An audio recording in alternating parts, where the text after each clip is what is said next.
What's up, guys? In this episode of What the Tech, we're talking to Gary and Phil from PWS. What's PWS stand for? Professional Wireless Systems. And PWS is helping make sure that your RF is rock solid.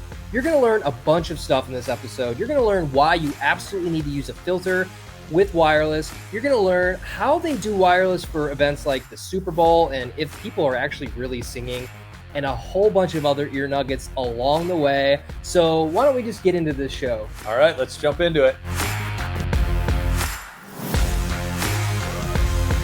So PWS has done some of RF for some of the largest sporting events, big corporate presentations, ton of entertainment events. And it really seems like a lot of the PWS products are driven kind of like what you guys are doing in the field led you to kind of create products. So can you tell us a little bit about like kind of how PWS started producing, all of the great equipment that they've got?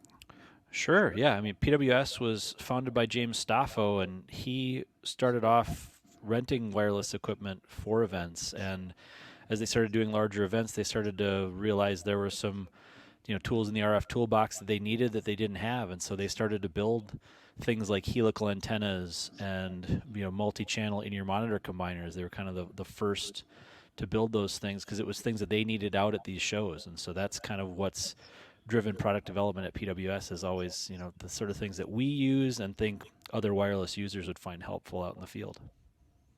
Yeah, I mean, even just 20 years ago, I think it was the Super Bowl in New Orleans with U2. Staffo was cobbling together 3 or 4 different manufacturers worth of stuff to get stable RF for that show, and we went, hold on, there's got to be a better way of doing this. And that's been the genesis of pretty much everything that PWS has put out since then. That's really cool. So instead of trying to create a product that you think people want to use, you're just actually creating products that you're seeing an immediate need for out in the field that are absolutely imperative to having great shows. Yeah, and if it's something that we need, chances are other people do as well. I love it. Make the art you want to see in the world, right? That's true. Or make the antenna you want to see in the world. I don't know. Yeah, make the antenna. I like All that. right. Let's go with So that. I got a classic matchup for you guys, and because of the different sides of the pond here from our guests, I'm guessing we're going to get some different answers. But Beatles or Stones, and why? Beatles, because the Stones have been writing the same song for the past 50 years. Oh, wow. Harsh. I think Beatles for me as well. I like the variety of their catalog. I mean, I'm fans of good old fashioned rock and roll, but that's Stones are a little more of a one trick pony that way. Okay, good answers. I like that answer. I'm a Beatles guy. What about you? I'm late Beatles guy. I'm not much of an early Beatles fan, but You don't like screaming? No. You don't like women screaming at you? No, I don't. So, all right, guys. Well, the first time I ever noticed PWS and that iconic helical antenna was when I was in a band out touring in the world. And I've noticed that most or all of the PWS antennas are actually passive. Can you, share your thoughts on passive versus active antennas? Well, there's a simple answer to your question, which is that active antennas are the ping pong paddles of Satan. Oh, I like that. That would be a great band name. Yes, it would be. Paddles with Satan. Yeah. The ping pong paddles of Satan. Yeah. All right. So share why they're so heinous and Satanist. Gary? I think PWS tends to approach it from the idea that we're building our own systems and we've got the different tools in the toolbox like we were talking about before. So if I need an antenna and an amplifier and a filter, I'll put an antenna and then put a filter and then put an amplifier in line, rather than trying to build it all in one and then limiting where I can use it, because a passive antenna can be used for receive, it can be used for transmit. It's a great piece to do whatever you need to do with it. There's some convenience to having an all-in-one, but it's very limiting, and a lot of times people make mistakes with it. We see a lot of times folks putting too much gain into a system with an active antenna, and that can do more harm than good. You mean boosting it to 11 isn't always the best thing?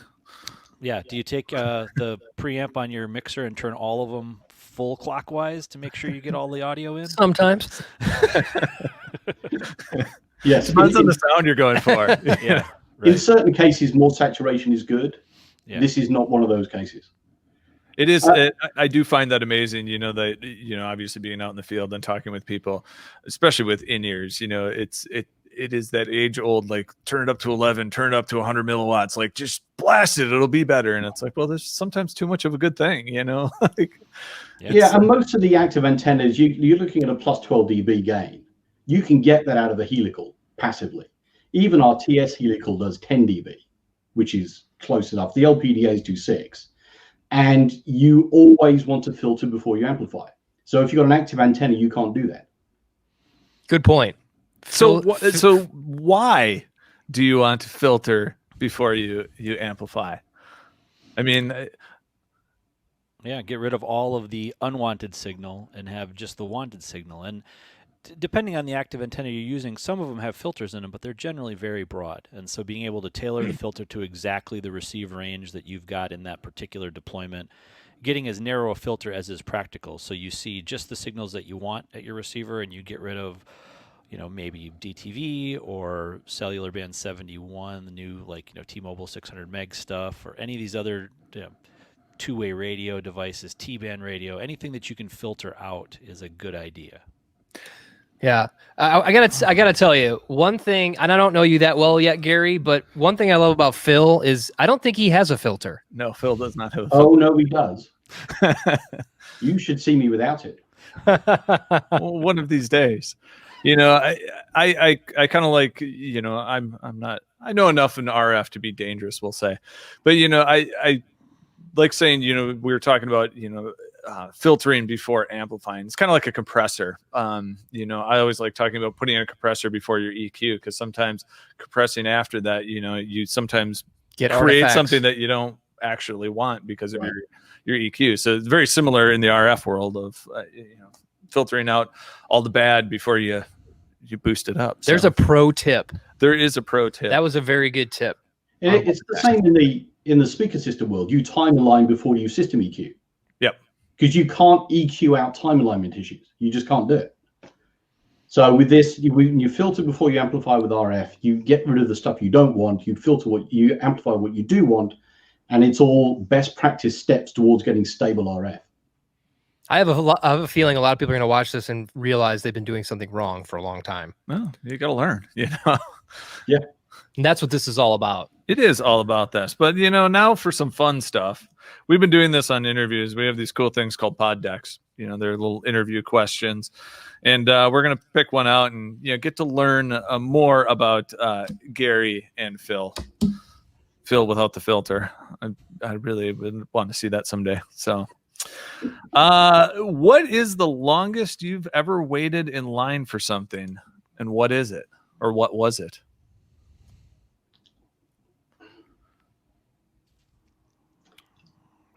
I think it's probably when I was getting my green card application to come to the US. I had to sit at the American Embassy in London for 6 hours. Wow, that's a good one. Was it worth it? I don't know. It's only been 20 years. I can't tell you yet. There's not a firm answer yet on that one. How about you, Gary? Yeah, it's got to be in line at an airport somewhere. Just waiting to get through security. Sometimes those just, I've been traveling around. I remember I was flying out of Paris at one point where they had they don't really go on strike there with the airlines, but they do these work slowdowns, and we were waiting for, I think, 4 hours just to get our tickets and get through security and get to a plane. Wow. That's What about you, Travis? The longest I ever waited in line was I went on a cruise. It was a wellness cruise, and the host of the cruise was Jillian Michaels. Do you know who Jillian Michaels is? Well, what I didn't know was that every single person getting on the ship got to meet Jillian Michaels, which created this immensely long line of all women and then me. And then every single person wanted to have this elaborate interaction with her, to where we just waited for probably, 4.5 hours to get on this cruise ship. And if you've ever been on a cruise, it's actually pretty optimized. You just kind of walk in and then you go to your room. And so this was my first cruise ever. And by the time I actually got to meet her, I was like, hey, what's up? And then I was like, let me get to my room. I'm starving. I want to get in. So not the greatest payoff in the world. Yeah. I don't actually know when I've waited in line for a really long time. You're on very anything. impatient. I am very impatient. I figure out a way to get around the line. I would probably say, like Gary, I spend a lot of time on planes traveling around in previous life. So I've spent some long queues, as the British people would say. We're trying to get as rich references as we can into this episode. It is an art form in Britain, queuing. It is. Queuing? Yeah. Queuing. And train spotting. Yeah. Yeah. We already both there. So, but so, there's a lot that's actually changed with the RF landscape, especially with, 600 megahertz being sold off. And you kind of touched on this earlier, with Spectrum being at a premium, you guys make a bunch of filtering products, and we kind of touched on this a little bit more, but can we, explain kind of what a little bit more about filtering, of why it's important? I know there's, mass market filters, I guess I would say, for the general public. And then there's like cool special filters that you guys as the pros use, the secret sauce. But, why not just, throw up a giant antenna and receive everything? Like, I guess, can you explain a little bit more about the filterings? Sure. I mean, the PWS filter products are really tailored towards the new UHF TV band, the 470 to 616 range. We've got one for the high VHF range, because that's pretty common in some different products now. What's going to be like 174 to 216 area, and then the super secret sauce that is a thing that we'll sell you if you call us up and ask for it, is cavity filters that'll do 6 meg. So let's say you want just one TV channel, and we can filter down to just that. And those are the types of things that I'll take out to events and tune on site, but you need $10,000 worth of test gear to tune it on site, so not everybody's going to be doing that. But it really, as we discussed before, getting rid of all the stuff you don't want and looking at just the signal you care about, it always improves your performance. Cool. Yeah, the filters are cool. So what's the secret password if you want to get a 6 meg filter? Just call Phil. Just call Phil. What? Do we wake you up? I didn't think we were doing that for general people. I thought that was a bad idea. Those small filters do seem like you could probably get in a world of hurt with very average easily. bear, I guess you would say. So yeah, I mean, that's the thing where you need to talk to one of our applications folks and make sure that's exactly what you need for your particular deployment. But the broader filters, 470 616, that gets rid of all that 600 meg cellular stuff and everything even up above in 700 meg, where folks like Verizon 4G LTE has been for a while, filtering all that out, which isn't typically filtered out of your normal antenna distribution system, makes a huge difference in the again, signal you want versus signal you don't. Yeah, it's been interesting, learning more about this.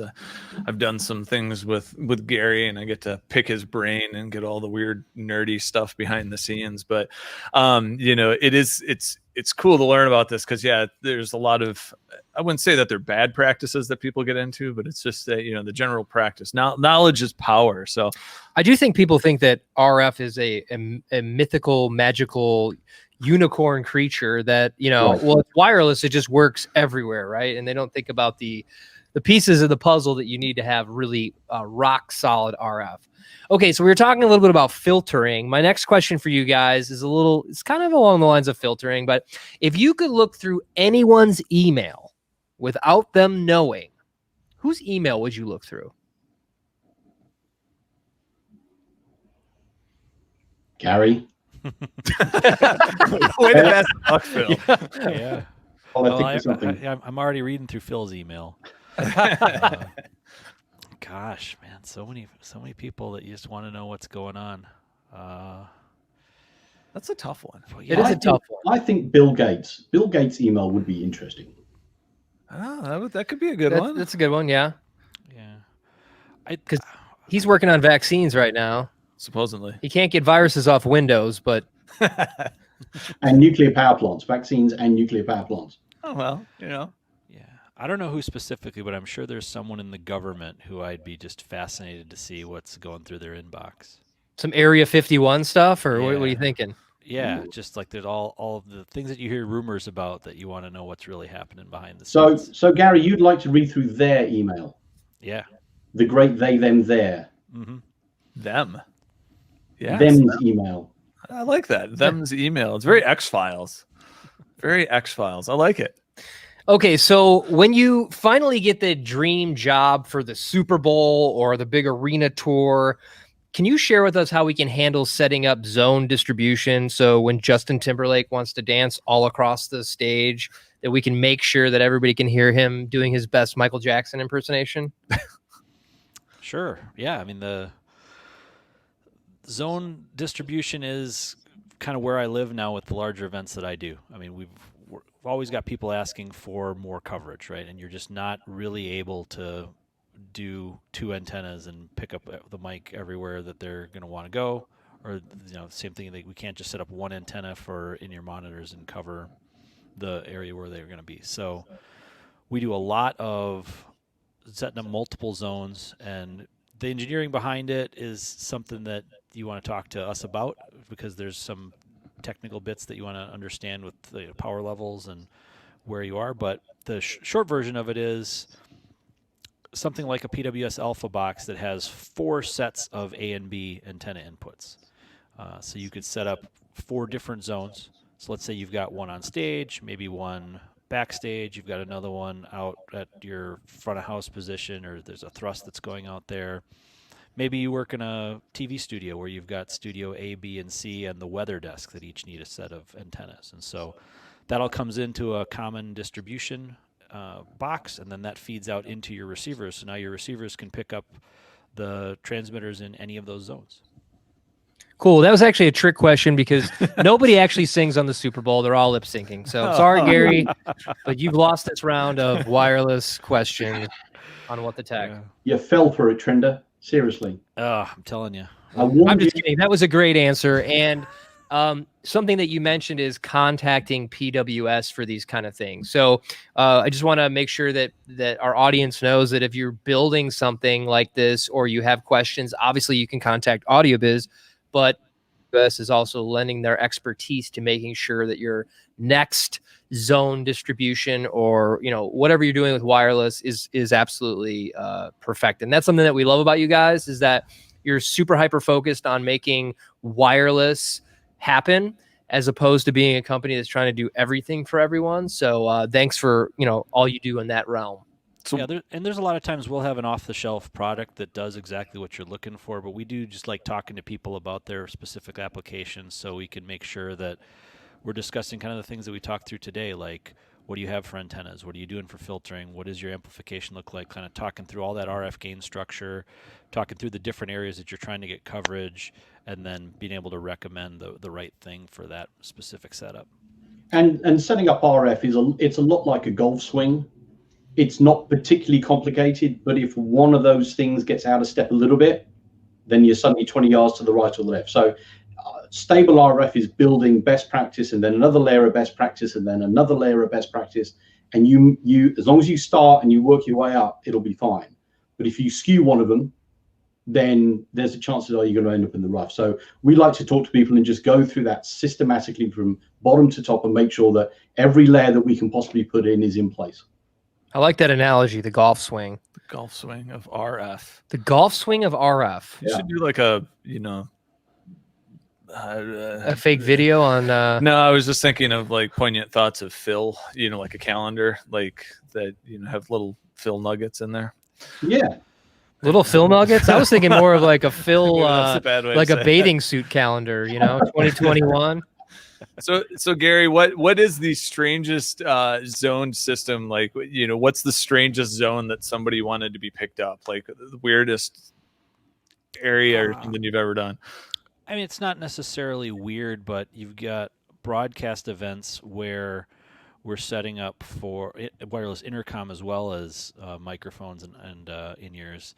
And people who pick up a wireless intercom pack sort of expect it to work like their cell phone and be everywhere. So I did an event recently where one of the producers came back and said, this doesn't work out in the parking garage. Can you guys fix that for me? And they were dead serious. And we ended up running fiber out to a parking garage to drop some antennas out there so that their wireless intercom packs would work when they were out basically at where the talent was getting dropped off for the event. Wow. Well, I'm so glad he didn't say the women's bathroom.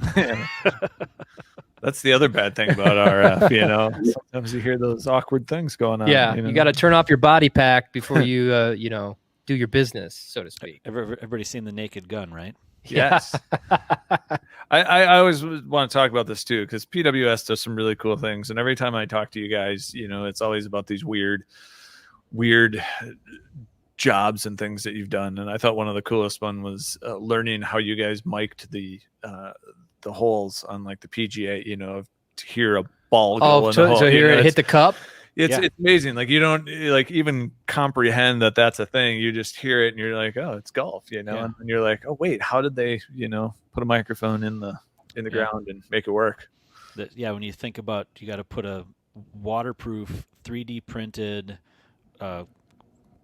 package that fits underneath the golf cup and then run a microphone up to the side of the cup to right even with the top of the grass, and then it has to transmit out to a receiver at the camera tower at the hole. Like there's a lot that goes into hearing sometimes golfers walking around the green talking about their putt and then hearing the ball drop in. Wouldn't it be easier to just have a button that they could press, like play a sample, golden tee. just a sample of the thing hitting the cup? Yeah, and that's really where the kind of the sell point, besides the ball dropping into the cup, is picking up conversations on the green between like the golfer and his caddy.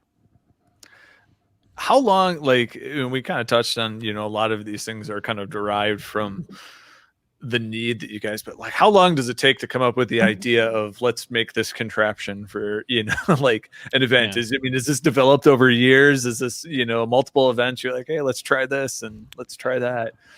I know the guys that did the golf cup development, so I can speak to that. That was about 3 years from start to prototype to finished product that they have now. Was that due to the 3D printing part of it, or? Yeah, they went through a number of different iterations. I mean, first you just see if you can, bury a wireless pack and a, little USB battery pack down there underneath the ground in some sort of a plastic bag, and what does that do, right? And it's kind of proof of concept, and then you move from there. Okay, that worked, but we need to figure out how to build a dipole antenna into the cup housing. We need to figure out how to machine the microphone better into the side of this die-cast aluminum cup, and they work through all of those kind of engineering challenges. And what kind of range do we get out of it? When does it need to go on the ground, right? Like those things. Turns out they put them in the ground at like 5 a.m, and it has to work through the whole day and into what if there's playoffs, right? It could have to work from sunup to sundown. So did your golf game improve when you did this project? Because I'm feeling like this would be a great call. Like, hey guys, I got to go back out to the course to help out with this site evaluation. I'm just going to bring my clubs along. Yep. Casey's our guy in Orlando who goes out and does all the golf events, and he's definitely seen some pretty cool places. He was showing me pictures the other day of Pebble Beach when they had the U.S. Open there, and it's some fun events to go out and be a part of. I think the next Audio Biz golf outing, we need to put a microphone in the ground to absolutely showcase this. Like, what are we doing? Like, we got the perfect opportunity to show this off. I like that idea. So it's definitely interesting. I mean, like it's cool to hear all these weird behind the scenes stories of what makes an event happen. The propeller head in me, it's sometimes more about the tech than it is about the event. Yeah. You were talking about the Super Bowl before, and I've been the guy on the sideline with the mics and ears for the Super Bowl. It's a team of 3 of us that take care of that for the Super Bowl halftime show the last few years. And everybody on stage has a working microphone, and I'm listening to it through headphones on the sidelines. So it obviously goes out to a broadcast truck, and there's certain things that they have backup tracks for, but those guys on the broadcast get the opportunity to use the live mic if they want for everybody, which is kind of a fun thing for us because you talked about Justin Timberlake a little bit. Like, I don't know if people remember the Super Bowl halftime show that he had where he started underneath the stands in like a club area, walked up into the seats, down on the field, all around the field, up into the stands on the other side. We had 3 different zones with RF over fiber covering all of that, so he could use one microphone and one in-ear monitor pack for that entire performance. Wow. And it worked the whole time. It was great. That's impressive. Is that the one where Janet Jackson? No, that was early. That was earlier, yeah. Justin Timberlake was probably just a baby when that happened. Okay. I got distracted there during that story. But you've debunked the accusation that I made that these performers are actually lip syncing and they are actually transmitting audio, all because you guys have figured out how to do these zone distributions with fiber and all that stuff. So that's really cool. So you're probably the coolest person I know, because you're on the sidelines of the Super Bowl, even though I don't sports, but I still think that's a really cool thing to put on your LinkedIn page. Gary's with us on there. Yay, sports ball. I mean, like it's. I just got a shirt for Christmas that's got a guy swinging a baseball bat and it says touchdown on it. So nice. So we got one more, kind of funny question. If you could jump into a pool full of something, what would it be? A pool of anything. Could be anything. Can we do a pool of Jello? Well, yeah. Might hurt though. You get that initial. I want to see if you bounce or if you sink into it. Exactly. It's that whole non-Newtonian fluid. You can do the oobleck. Well, I think to go with Sean's spotted dick question from earlier, I think custard would be the thing. Custard? A good custard. It's a very British answer. Yeah. It's a very British answer. Or bread soup. Soup. I think I'd go with lotion because I'm so dry from this all this hand sanitizing, that I'm just like, I think just a tub of lotion would be the way to go. I see all these people doing these videos. My kids watch random stupid YouTube videos, so I get to see a lot of people fill things in pools. Like, hey, what does a million Orbeez look like, in a pool? And the Orbeez do actually look kind of fun to swim through. So.